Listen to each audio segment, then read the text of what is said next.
दोस्तों आज का सेशन में हम लोग शॉर्ट क्वेश्चन को सॉल्व करने वाले हैं। शॉर्ट क्वेश्चन पर इस सेशन में डिस्कशन होगा। ये सेट 1 है मॉडल पेपर का। तो चलिए 12th केमिस्ट्री के शॉर्ट क्वेश्चन को देखते हैं। शुरू करने से पहले आप लोगों से रिक्वेस्ट है कि आप लोगों ने अभी तक हमारे चैनल सब्सक्राइब नहीं किया है तो प्लीज़ वीडियो को लाइक करें, चैनल को सब्सक्राइब करें और बेल आइकन को दबा दें ताकि जितने भी अपडेट हो सबसे पहले आपके पास पहुंचे। तो चलिए दोस्तों शुरू करते हैं। क्वेश्चन नंबर फर्स्ट है बिंदु दोष क्या है। क्वेश्चन नंबर फर्स्ट में पूछा गया बिंदु दोष क्या है। तो आइए इनका जवाब देखते हैं। किसी क्रिस्टल में जालक बिंदु से अवयवी कणों के विस्थापन से जो दोष उत्पन्न होता है उसे हम लोग बिंदु दोष कहते हैं। किसी क्रिस्टल के जालक बिंदु है उससे जो अवयवी कण का विस्थापन होता है उससे जो दोष उत्पन्न होता है, जो क्या बोल सकते हैं दोष को, विघ्न जो दोष विघ्न उत्पन्न होता है उसे हम लोग बिंदु दोष कहते हैं। चलिए नेक्स्ट क्वेश्चन को देखते हैं। ये सब क्वेश्चन आप सबके एग्जाम के लिए वेरी हेल्पफुल होने वाला है, इसलिए इस सेशन को लाया गया है। तो चलिए देखते हैं, अंत तक बने रहिए, वीडियो को स्किप मत कीजिए। क्वेश्चन नंबर 2 में पूछा गया आणविक चालकता से आप क्या समझते हैं। तो आणविक चालकता से क्या समझते हैं वो पूछा गया। तो आणविक चालकता किसी निश्चित क्षेत्रफल वाले 1 सेंटीमीटर की दूरी पर विद्यमान 2 इलेक्ट्रोडों के मध्य उपस्थित किसी विलयन के उस आयतन की चालकता जिसमें विद्युत अपघट का 1 ग्राम अणुभार घुला हो उसे आणविक चालकता कहते हैं। आणविक चालकता को हम लोग लैम्डा m से प्रदर्शित करते हैं। आणविक चालकता से क्या समझते हैं। तो किसी निश्चित क्षेत्रफल है जहां 1 सेंटीमीटर की दूरी है, वहां पे 2 इलेक्ट्रॉन है उपस्थित होते हैं, उसके आयतन में जो चालकता है विद्युत अपघट का 1 ग्राम अणुभार घुल जाता है उसे हम लोग आणविक चालकता कहते हैं। चलिए आगे देखते हैं। लैम्डा m बराबर k × 1000/c।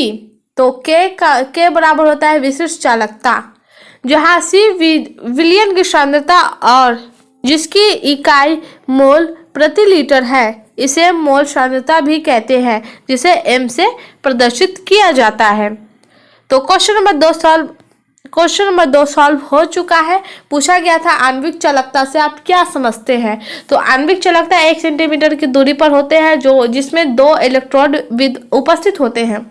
इसमें जो आयतन की चालकता होती है वो विद्युत अपघटन का 1 ग्राम अणुभार में घुल जाता है, उसे हम लोग आणविक चालकता कहते हैं। आणविक चालकता को लैम्डा m से प्रदर्शित किया जाता है। आणविक चालकता का फॉर्मूला होता है k × 1000/c, जहाँ पे k बराबर होता है विशिष्ट चालकता और c विलयन की सांद्रता है जिसकी इकाई होती है मोल प्रति लीटर, इसे हम लोग मोल सांद्रता भी कहते हैं। मोल सांद्रता को हम लोग m से व्यक्त करते हैं। तो हो चुका है ये सब। तो चलिए नेक्स्ट क्वेश्चन को देखते हैं। क्वेश्चन नंबर 3 में पूछा गया सफेद ZNO यानी ठोस को गर्म करने पर पीला क्यों हो जाता है। सफेद ZNO को गर्म करने पर पीला क्यों हो जाता है वो पूछा गया है। तो जब जिंक ऑक्साइड को गर्म किया जाता है तब यह निम्न समीकरण के अनुसार ऑक्सीजन का त्याग करता है। जब ZNO यानी जिंक ऑक्साइड को गर्म किया जाता है तब ये निम्न समीकरण के अनुसार ऑक्सीजन को त्याग कर देता है। ZNO को गर्म करने पर Zn2 + 1/2 O2 + 2 इलेक्ट्रॉन बाहर निकल जाते हैं। Zn2+ अंतराकाशीय रिक्तिका O में व्यक्त हो जाते हैं तथा इलेक्ट्रॉन विद्युतीय उदासीनता बनाए रखने हेतु पड़ोसी अंतराकाशीय स्थल रिक्तियों में व्यवस्थित हो जाते हैं। इससे धातु अधिक के दोष उत्पन्न होता है। अंतराकाशीय रिक्तियों में इलेक्ट्रॉनों की उपस्थिति के कारण ZNO का रंग पीला हो जाता है। क्वेश्चन नंबर 3 में पूछा गया था सफेद ZNO यानी जिंक ऑक्साइड को गर्म करने पर ये सफेद से पीला क्यों हो जाते हैं। तो जब इसे गर्म किया जाता है तो ये अपने ऑक्सीजन को त्याग देते हैं, फिर अंतराकाशीय रिक्तियों में व्यवस्थित हो जाते हैं। इलेक्ट्रॉन उदासीनता बनाए रखती है और वो पड़ोसी अंतराकाशीय स्थल में व्यवस्थित हो जाती है। ये दोष उत्पन्न होते रहते हैं। इन्हीं अंतराकाशीय रिक्तियों में इलेक्ट्रॉनों की उपस्थिति के कारण अंतराकाश में इलेक्ट्रॉन उत्पन्न हो जाते हैं, उसके कारण ये ZNO का रंग पीला हो जाता है। तो चलिए ये क्वेश्चन भी सॉल्व हो चुका है। क्वेश्चन नंबर 4 में है किसी घोल का परिक्षारक दाब क्या एक अनुषंग यानी कैलिगेटिव गुण होता है, वर्णन करें। तो आइए इनका जवाब देखते हैं। आई बराबर N/V RT से स्पष्ट है कि परिक्षारक दाब प्रति लीटर घोल में मौजूद तुल्य के मोल पर निर्भर करता है, न कि उसकी प्रकृति पर, अतः यह गुणसूत्र गुण होती है। तो इस क्वेश्चन में पूछा गया था किसी घोल का परिक्षारक दाब क्या है। तो किसी घोल का परिक्षारक दाब प्रति लीटर घोल में मौजूद घोल के मोल पर निर्भर करता है, न ही उसकी प्रकृति पर। यह है और पूछा गया वर्णन करने के लिए, तो यहाँ पे दिया हुआ अतः यह अनुषंग गुण होती है। तो ये भी क्वेश्चन सॉल्व हो चुका है। क्वेश्चन नंबर 5 को देखते हैं। क्वेश्चन नंबर 5 वेरी इंपॉर्टेंट है। पूछा गया फैराडे के विद्युत अपघटन का प्रथम नियम को लिखे। इसी में सेकंड दिया हुआ विद्युत रासायनिक तुल्यांक की परिभाषा दें। ये क्वेश्चन वेरी इंपॉर्टेंट है। तो आइए इनका जवाब देखते हैं। फर्स्ट को पहले सॉल्व करते हैं। फैराडे के विद्युत अपघटन का प्रथम नियम। तो किसी विद्युत अपघटन में जमा या मुक्त पदार्थ की मात्रा उसमें प्रवाहित आवेश की मात्रा के समानुपाती होता है, अर्थात M समानुपाती Q या फिर M बराबर ZIT। ये फार्मूला है प्रथम विद्युत अपघटन का प्रथम नियम का। तो क्वेश्चन नंबर फर्स्ट में पूछा गया था अपघटन के नियम को लिखे।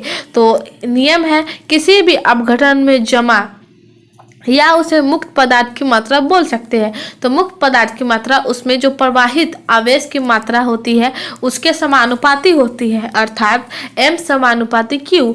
अब इसे हम समानुपाती हटाकर M बराबर ZIT लिख सकते हैं। क्वेश्चन नंबर 2 में विद्युत रासायनिक तुल्यांक। तो आइए इनका जवाब देखते हैं। क्वेश्चन 2 में पूछा गया विद्युत रासायनिक तुल्यांक। तो Z बराबर M/IT, जो अभी हम प्रथम नियम में पढ़े थे। यदि M बराबर 1 kg, I बराबर 1A तथा T बराबर 1 सेकेंड हो तो Z बराबर 1, अर्थात किसी पदार्थ का वैद्युत रासायनिक तुल्यांक इकाई होगा। यहाँ पे दिया हुआ है फार्मूला दिया हुआ है Z बराबर M/IT। M का मान दिया हुआ है 1 किलोग्राम, I का मान है 1A और T का मान है 1 सेकेंड और Z का भी मान दिया हुआ 1।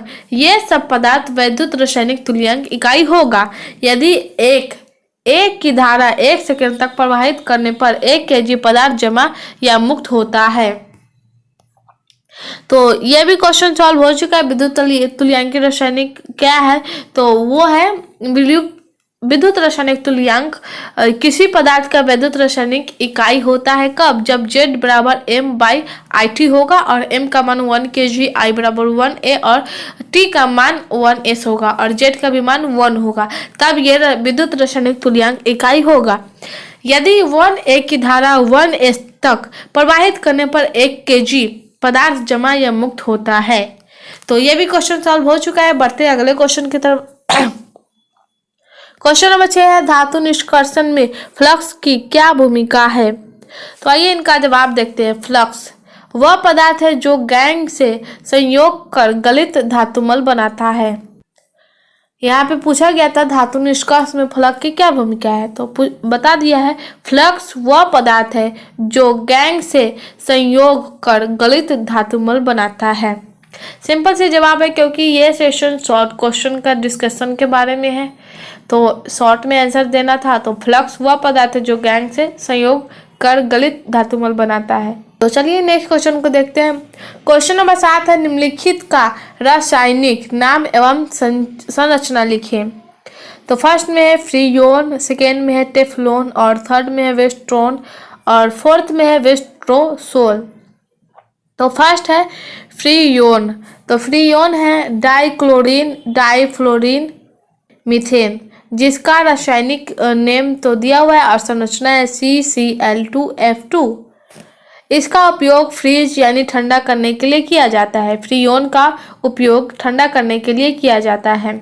सेकेंड है टेफ्लॉन। टेफ्लॉन में है पॉलीटेट्राफ्लोरोइथीन। इसका है संरचना है single bond CF2 single bond CF2 single bond bracket बंद N। इसका उपयोग सल गुड इलेक्ट्रिक इंसुलेटर में किया जाता है।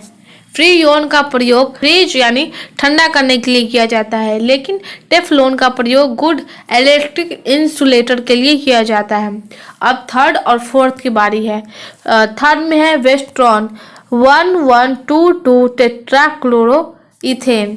इसका संरचना है CHCl2 सिंगल बॉन्ड CHCl2। इसका उपयोग घोल के रूप में किया जाता है। और फोर्थ है वेस्ट्रोसोल। इसका नेम है, रासायनिक नेम है ट्राइक्लोरो इथिलीन। इसकी संरचना है CHCl बराबर CHCl2।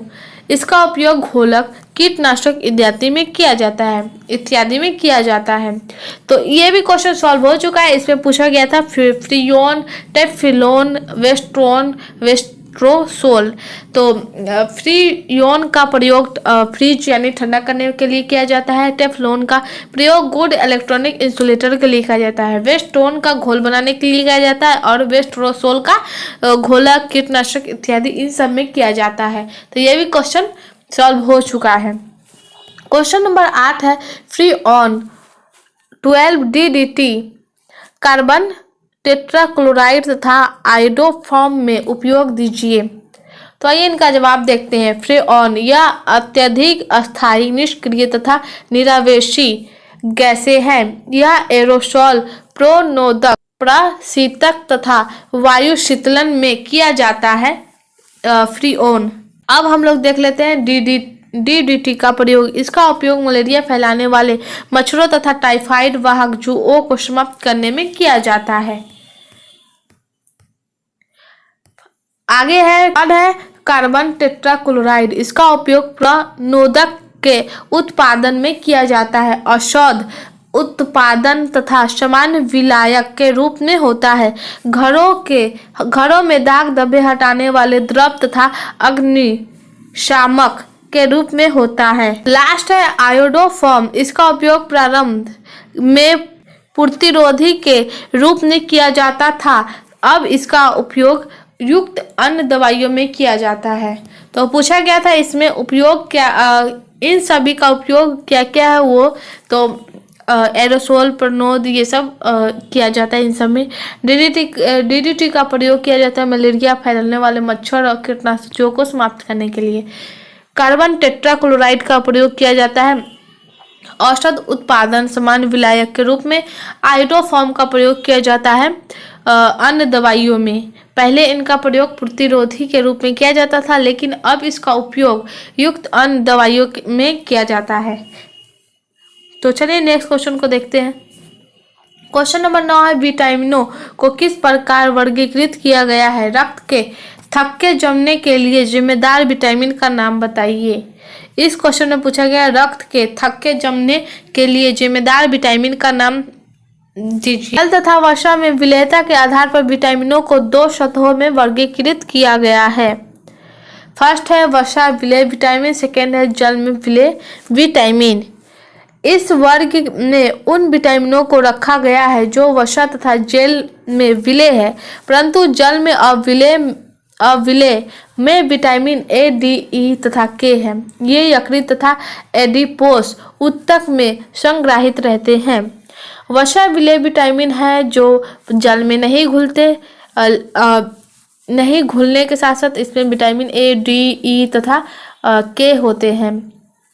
ये यकृत तथा एडिपोस ऊतक में संग्रहित रहते हैं। सेकेंड है जल में विलेय विटामिन। बी वर्ग के विटामिन तथा विटामिन C जल में विलेय होते हैं तथा एक साथ वर्ग में रखा गया है। जल में विलेय विटामिनों की पूर्ति हमारे आहार में नियमित रूप से होना चाहिए, क्योंकि ये आसानी से मूत्र के साथ उत्सर्जित हो जाते हैं। मतलब जल में विलेय जो विटामिन पूर्ण रूप से होते हैं, हमारे आहार में नियमित रूप से होते हैं, वो सब मूत्र के रास्ते से बाहर निकल जाते हैं, इसलिए इनका होना बहुत जरूरी है। जल में विलेय विटामिनों की पूर्ति हमारे आहार में नियमित रूप से होना आवश्यक जरूरी है, क्योंकि ये आसानी से मूत्र के साथ उत्सर्जित हो जाते हैं तथा हमारे शरीर में विटामिन 12 के अतिरिक्त संचित नहीं किया जाता है। विटामिन के रक्त के थक्का को जमाने के समय में वृद्धि करता है। तो तो ऐसा कौन सा विटामिन है जो रक्त के थक्का को जमाता है? तो वो है विटामिन के, जो है जो रक्त के थक्का जमाने के समय में वृद्धि करता है। तो ये भी क्वेश्चन सॉल्व हो चुका है। तो बढ़ते हैं अगले क्वेश्चन की तरफ। Question number 10 very very important है। साबुन कठोर जल में कार्य नहीं करता है, क्यों? तो आइए इनका जवाब देखते हैं। कठोर जल में कैल्शियम तथा मैग्नीशियम के आयन होते हैं। साबुन कठोर जल में कार्य नहीं करता है, क्यों? क्योंकि कठोर जल में कैल्शियम तथा मैग्नीशियम के आयन होते हैं। यह आयन सोडियम तथा पोटेशियम साबुन को कठोर जल में घुलने पर क्रमशः अघुलनशील कैल्शियम और मैग्नीशियम साबुन में परिवर्तित कर देते हैं। इस अघुलनशील साबुन मलफेन की तरह पानी से अलग हो जाते हैं, इसलिए साबुन कठोर जल में कार्य नहीं करते हैं। तो यह भी क्वेश्चन सॉल्व हो चुका है। बढ़ते हैं आगे। क्वेश्चन नंबर 11 है। प्रतिक्रिया 2O3 बराबर 3O2 निम्नलिखित में दो पदों में होती है।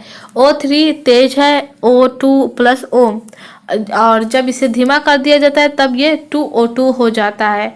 क्वेश्चन फर्स्ट में है प्रत्येक पद की आणविकता क्या है, सेकेंड में है गति नियम क्या है, थर्ड में है पूर्ण क्रमांक क्या है।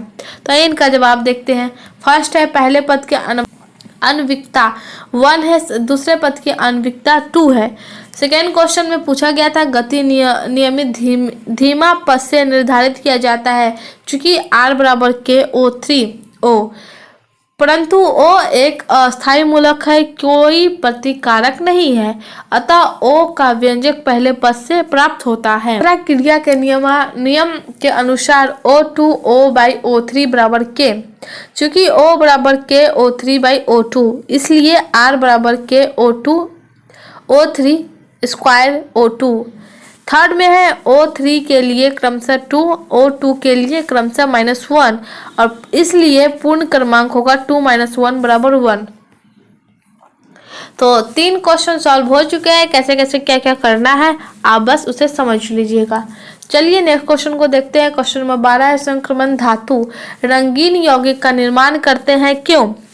तो संक्रमण धातु रंगीन यौगिक का निर्माण करते हैं क्योंकि इसमें डी संक्रमण की घटना होती है, जिसमें निम्न ऊर्जा वाले d ऑर्बिटल्स से इलेक्ट्रॉन उच्च ऊर्जा वाले d ऑर्बिटल्स में चले जाते हैं, इसलिए संक्रमण धातु रंगीन यौगिक का निर्माण करते हैं।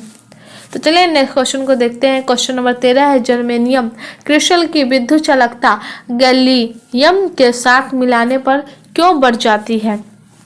गैलियम G को Ga से डोपित करने पर इलेक्ट्रॉन होल होते हैं, जिसमें p टाइप और चालक प्राप्त होता है, फलतः विद्युत चालकता बढ़ जाती है। इसलिए जर्मेनियम क्रिस्टल की विद्युत चालकता गैलियम के साथ मिलने पर बढ़ जाती है।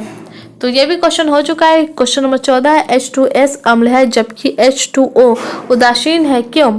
तो H2S में H सिंगल बॉन्ड S आबंध दुर्बल है, जबकि H2O में S सिंगल बॉन्ड O आबंध प्रबल है। क्योंकि S का आकार O से बड़ा है, अतः H2S जलीय विलयन में वियोजित होकर H+ आयन बनाते हैं, जबकि H2O जल में विलय होने पर ये H- बनाते हैं। तो पूछा गया था H2S अम्ल है जबकि H2O उदासीन है, क्यों? तो H2S S का आकार O से बड़ा होता है, इसलिए ये जल में विलयन में जब ये वियोजित होकर H+ आयन बनाते हैं तब ये अम्ल है। तो चलिए नेक्स्ट क्वेश्चन को देखते हैं। क्वेश्चन नंबर 15 है निम्नलिखित में उदाहरण सहित अंतर बताइए। फर्स्ट है गालक तथा धातुमल, और सेकेंड है प्रगलन तथा भर्जन। तो फर्स्ट देख लेते हैं गालक तथा धातुमल।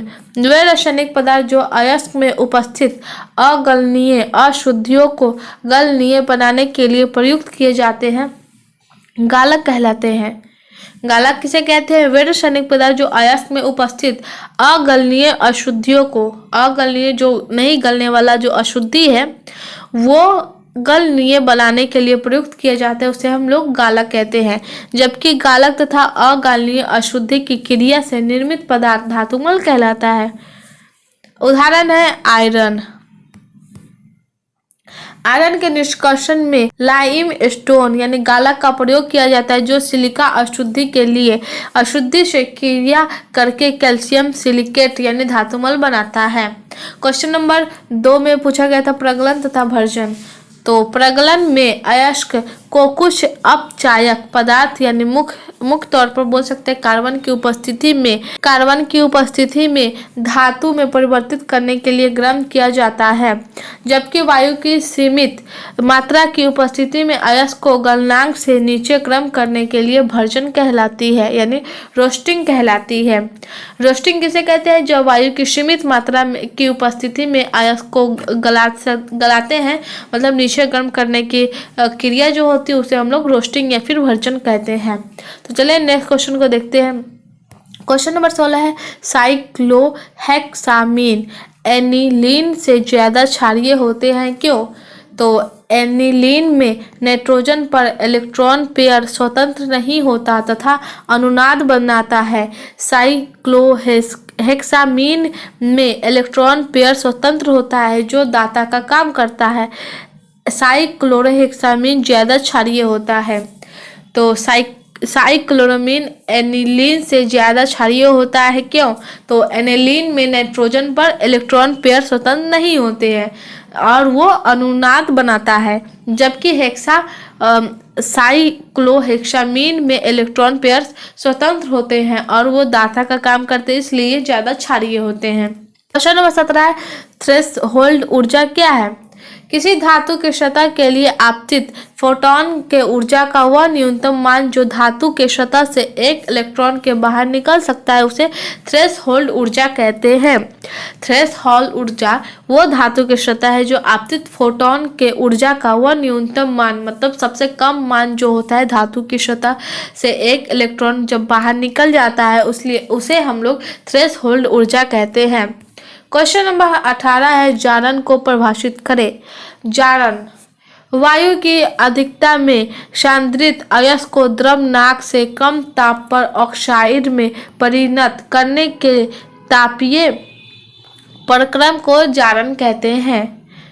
तो इस क्वेश्चन में पूछा गया था जारण को परिभाषित करें। तो जारण वह है जो वायु की अधिकता में सांद्रित अयस्क को द्रव्यनाक से कम ताप पर ऑक्साइड में परिणत करने के तापीय क्रम को जारण कहते हैं। तो चलिए क्वेश्चन नंबर 19 को देखते हैं। किसी ठोस पर गैस के अधिशोषण को प्रभावित करने वाले कारक कौन है?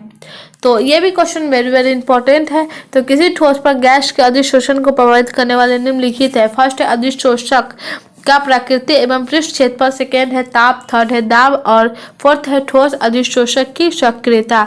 तो ये भी क्वेश्चन हल हो चुका है। तो बढ़ते हैं आगे। क्वेश्चन नंबर 20 है लैक्टोज के जल अपघटन में कौन सा उत्पाद बनता है? यह भी क्वेश्चन इंपॉर्टेंट है। लैक्टोज के जल उत्पाद में डी ग्लूकोज जिसका रासायनिक संरचना है C6H12O6 और डी ग्लूकोज C6H12O6 का सममोलर मिश्रण प्राप्त होता है, तो लैक्टोज में जल अपघटन उत्पाद बनता है। तो हो गया। तो ये भी क्वेश्चन सॉल्व हो चुका है। तो चलिए आज का सेशन यहीं पर समाप्त करते हैं। तो जल्दी से वीडियो को लाइक करें, चैनल को सब्सक्राइब करें और कमेंट में बताइए कि ये वीडियो आप सबको कैसे लगा है। इस वीडियो को ज़्यादा से ज़्यादा अपने दोस्तों में शेयर करिए। तो चलिए मिलते हैं नेक्स्ट सेशन में। अभी के लिए बस इतना ही। धन्यवाद।